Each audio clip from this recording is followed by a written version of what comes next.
Hey guys, it's Tired Andy on your screen again, and I'm reading chapter 4 of the Zodiac. It's been a while. Hope you enjoy. Let's go. Out of all the boys, Logan was the only one who had dismissed his paranormal experience entirely.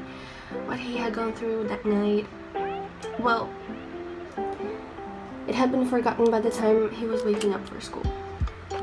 When Virgil was hearing the voice, Roman was having the nightmare, and Patton was seeing the fire in the sky.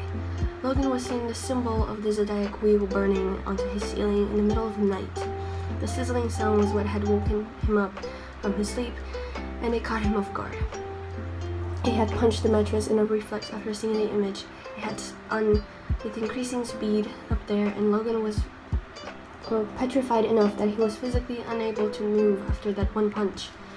Yet, it was very dark during that time of night, and Logan's eyes were fighting themselves to simply stay open. He fell back asleep too easily for someone who had just witnessed such thing. When he woke up, the reoccurrence had seemed like one wild, improbable nightmare, as well as a blurry one. If asked about it, Logan wouldn't be able to say it had been the Zodiac wheel, a nothing for a guy who prided himself for having an impeccable memory. It wasn't until Patton asked him about the fire on Facebook messages that he started recalling the details of the experience. Associating the words burning with the symbol he saw at night was a connection Logan didn't take long at all to make. Thanks, Lo. He stared at Patton's last message. Wanting to keep that conversation going, Logan started typing on his keyboard. He missed the change between Patton's status that said he was offline and hit send. You are welcome, Patton. Would you like to talk about anything else, or was that all? When he saw his friend was gone, his heart sunk in his chest. Yet the memory of the Zodiac wheel burning on his ceiling remained. And it confused him. Who had even put that symbol up there anyway? And now that he looked up at his room's ceiling, there was nothing. No residue of the wheel, no evidence that it had once actually been there. Though something inside Logan told him that it had happened, it had been real. He usually didn't trust that feeling that some called instinct or the gut feeling. With no data or concrete facts to back it up, how could he? Logan learned not to rely on memory alone from a young age. Yet this was uncannily persistent. The more Logan tried to reason, the more it nudged back at him from inside of his mind. The image was something he would rather forget, and that feeling made such wish an impossible one. Oh well, he thought to himself, I'll just go do my homework then. Doing that, he decided, should be a good distraction. Logan proceeded to bury himself in 2 giant textbooks and 2 different notebooks, one for each of the subject he needed to study. He had to get 3 pages of questions done for next week. He had 5 days left to do so. And while some people, like Roman, for lack of a better example, tended to tackle their school tasks at the latest minute time possible, Logan liked to get started and finish early. Considering the assignment had been given to class exactly on that day, early he was. He got around to answering all the questions by the time his parents got home. That was around 8 p.m. It took him longer to do everything than it normally would have if his mind hadn't been on Roman and how uncharacteristically he had behaved for that entire day. Aside from getting to school late and sweating, he'd also snooze off in class multiple times, fidget with his fingers all the time when he was awake, and zoned out during their conversations repeatedly. All that piled on top of the conversation Logan had with him right after school on their way home. But I am, in fact, just Gucci, he had told Logan right before he noticed how tired Roman's face seemed. That's when he realized that pushing the matter wouldn't have been effective. With a capital G! He debated on whether or not he should call him to converse with him about that now. Maybe he had calmed down and was ready to confide on a friend. There was a list of pros and cons to calling that Logan made on his yellow legal pad. Cons: it was getting late.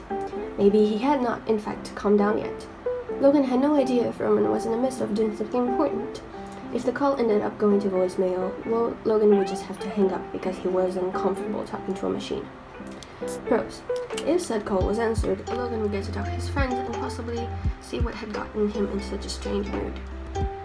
Logically, 3 cons outweighed the 1 pro. Emotionally, the story was different. 1 pro was enough reason to get even someone like Logan to dial the numbers. Roman picked up in less than a minute. Logan? He questioned on the other hand. You're really calling? Hello to you too, Roman, Logan replied. Yes, I have called you before, Roman. I am not sure why you're so surprised. And frankly, at the moment, this is an issue I am not concerned about. He stopped for a second to breathe. I am still puzzled by your strange behavior this morning and evening, and as a friend, I would like to offer support for whatever struggles caused such change. Logan? Logan heard a faint voice in the background. He believed it to be Virgil. Extend my greetings to Virgil as well. He acknowledged it. Yes, Virgil is Logan. Roman's voice sounded distant for a second, returning to a louder volume when he talked to Logan. Nothing passes by you, huh? Bless his nerd. I am just observant and concerned, that is all. Logan ignored the strange nickname. Well, old friend, it's a little bit complicated. There was a sigh. And it's the reason why I'm with Virgil at his house at the moment. But we need some time to figure this out. Can I get back to you later about it? Nodding to himself, Logan responded. Surely, I can wait. I appreciate the early notice. Have a good night, both of you. You too, Lo. Silence reigned for another second.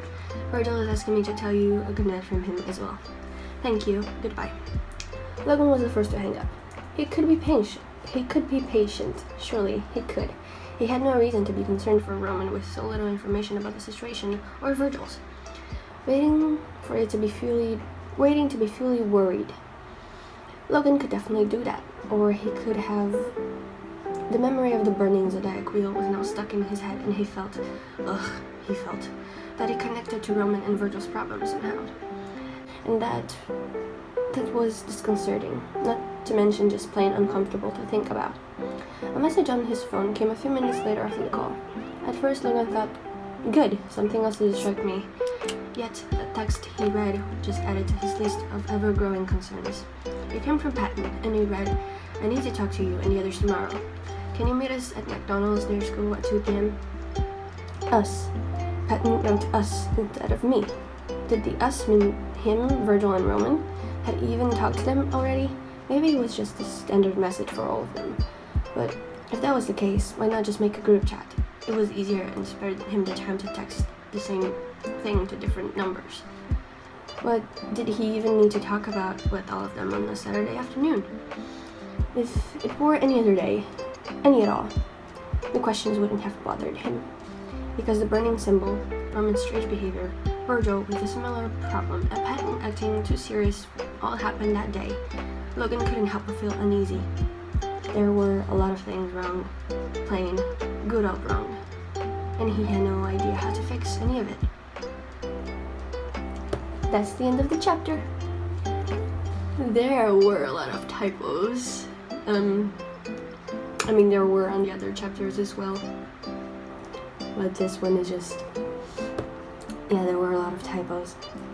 And, I don't know, I really should read things before I post, because later I found so many typos, and it's, a problem, to say the least.